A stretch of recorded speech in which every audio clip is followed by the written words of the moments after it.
সম্পূর্ণ শরীর কাঁপছে, কাঁপা কাঁপা হাতে লিখলো, আমি তার স্ত্রী, আমার অধিকার আছে এটা সম্পর্কে জানার।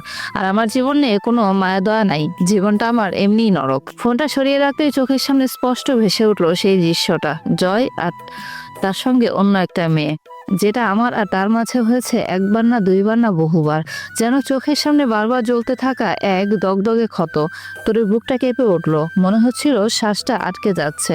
এই মানুষটা যার হাসিতে তার পৃথিবী আলোকিত হতো, সে একদিন বলেছিল একটা জয় তোর সংসার হবে। সে কিভাবে পারে অন্য কাউকে এতটা কাছে যেতে? এই হাত দিয়ে একদিন অন্য কারো মুখ ছুঁয়েছিল, সেই হাত দিয়ে আমাকেও ছুঁয়েছে। ছি! তোরই ভাবছিল এত বিশ্বাস, এমন প্রতারণা কিভাবে সম্ভব? তবুও কিছু বলতে পারছে না, কারণ জয় এখন অন্য বিপদে আছে, কিন্তু নিজেকে থামানোও যাচ্ছে না। কোনো মেয়ে মানুষ পারে না স্বামীর এমন একটা ভিডিও দেখে চুপ থাকতে। বুকটা জ্বলে যাচ্ছে, চোখ ভরে উঠছে, অথচ গলা দিয়ে শব্দ বেরোচ্ছে না। মনে হচ্ছে কেউ যেন ভেতর থেকে মুঠো করে বুকটা চেপে ধরেছে। আমি পারছি না, ফিস ফিস করে বলল তরি। বলার স্বর কাঁপছে, ভীষণ কষ্ট হচ্ছে, খুব কষ্ট।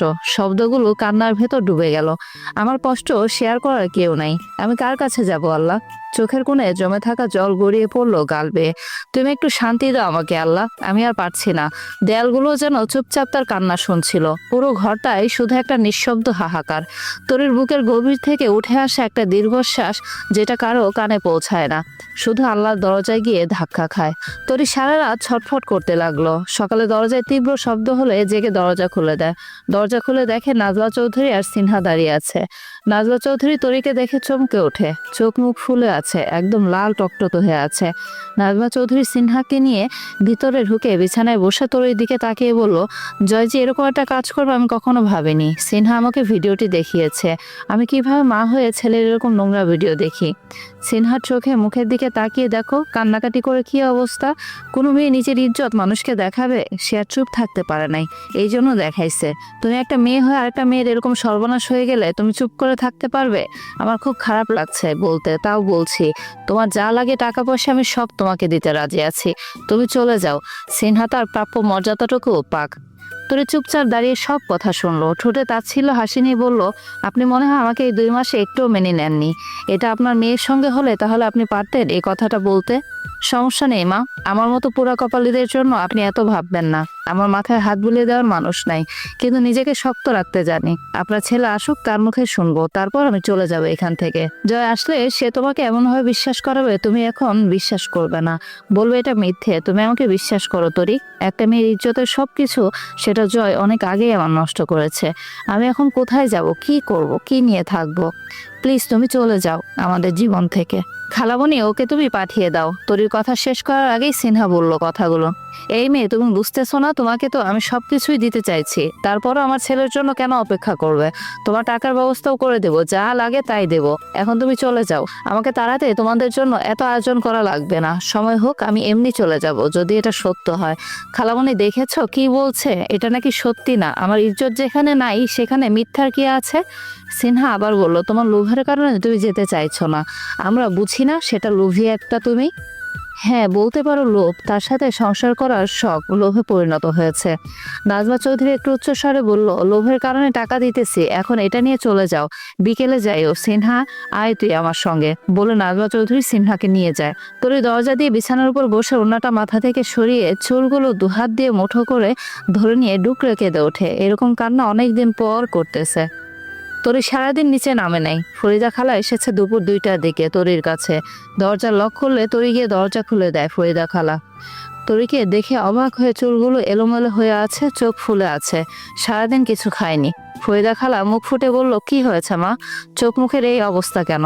জয় বাবা নাই তার জন্য মন খারাপ? তরি শান্ত স্বরে বলল, তেমন কিছু না খালা, আপনি আসেন, ভেতরে বসেন। ফরিদা খালার কোথাও মনে হইতেছে কিছু ঠিক নেই, তাই সে চুপচাপ খাটে বসে তরিকে কাছে টেনে নিয়ে মাথায় হাত বুলিয়ে বলল, কি হয়েছে মা, খালাকে বলো। তরি হঠাৎ করে ফরিদা খালার গলা ধরে কান্না কণ্ঠে বলে উঠলো, খালা আপনাকে কিভাবে বলি আমি বুঝতেছি না, কোনটা ঠিক কোনটা বেঠিক আমি তা ধরতে পারি না। একবার মনে হইতেছে এগুলো সব মিথ্যা, এই মানুষ এই কাজ করতে পারে না, আবার কোথাও কিন্তু জন্ম নিতেছে, আমি আর পারতেছি না। আচ্ছা খালা, আমি আপনার বাসায় কয়েকদিন গিয়ে থাকবো, কাউকে বলবেন না, আমাকে একটু জায়গা দিবেন? আমি হাত জোর করে বলতেছি খালা, আপনার বাসায় আমার কয়েকদিন থাকতে দেন খালা প্লিজ। ফরিদা খালা জিজ্ঞেস করলো না কি হয়েছে, শুধু মুখে বলল, খালা তোমাকে খুব ভালোবাসে সোনা, গিয়ে থাকবে যতদিন মন চাইবে আমার পুরে ঘরে। তরি ফরিদা খালার গলা ছুঁড়ে মুখের দিকে তাকিয়ে মাথা নেড়ে বলল, জি খালা, আমি থাকতে পারবো। ঠিক আছে, যাওয়ার সময় আমি অপেক্ষা করব, তুমি চলে এসো। এখন খাবার দিয়ে যাই, তুমি খেয়ে নাও। ঠিক আছে খালা, আমি যাব। আর আমার খেতে মন চাইতেছে না, পরে খাবো। ফরিদা খালা চলে গেলে তরি 2 হাত দিয়ে মাথা চেপে মনে মনে ভাবলো, একটা জিনিস আমার মাথায় কিছুতেই আসছে না, আমার স্বামীর খারাপ কিছু দেখলে আমি নিজে থেকে চলে যাব। সেই জায়গায় সিনহা আপু সকাল থেকে আমার কাছে কয়েকবার এসেছে, তার হিসাব নেই। কখন যাব বাড়ি থেকে বের হয়ে তার একটাই কথা, আমি কি চোর, আমার কি দোষ, আমি এরকম ভাবে পালিয়ে যাব? তরি চোখের পানি মুছে বিছানা থেকে উঠে দাঁড়িয়ে আবার বলল, জান্নাতে চাচু আসবে, তারপর আমি এ বাড়ি থেকে যাব। আমি তরি কেন সবকিছু ছেড়ে দেব? তার সাথে আমার সকাল থেকে কয়েকবার কথা হয়েছে, আমি মুখ ফুটে এখন পর্যন্ত কিছু বলি নাই। সে বিপদে আছে এই কারণে। তরি নিজেকে শক্ত করে ফোনটা হাতে নিয়ে কল লাগালো জয়ের কাছে। একবার দেওয়ার সঙ্গে সঙ্গে রিসিভ হলো। তরি স্বাভাবিক কণ্ঠে বলল, আপনি কবে আসবেন? জয় ঠান্ডা কণ্ঠে বলল, খুব মিস করছো আমাকে? যাব 2 দিনের মধ্যে। তরির কাছে 2 দিন বেশি মনে হলো। 2 দিন এই বাড়িতে থাকলে তার জীবন জাহান্নাম বানিয়ে দেবে। প্লিজ আপনি তাড়াতাড়ি আসেন, কোথাও মনে হইতেছে কিছু ঠিক নেই, সবকিছু এলোমেলো হচ্ছে।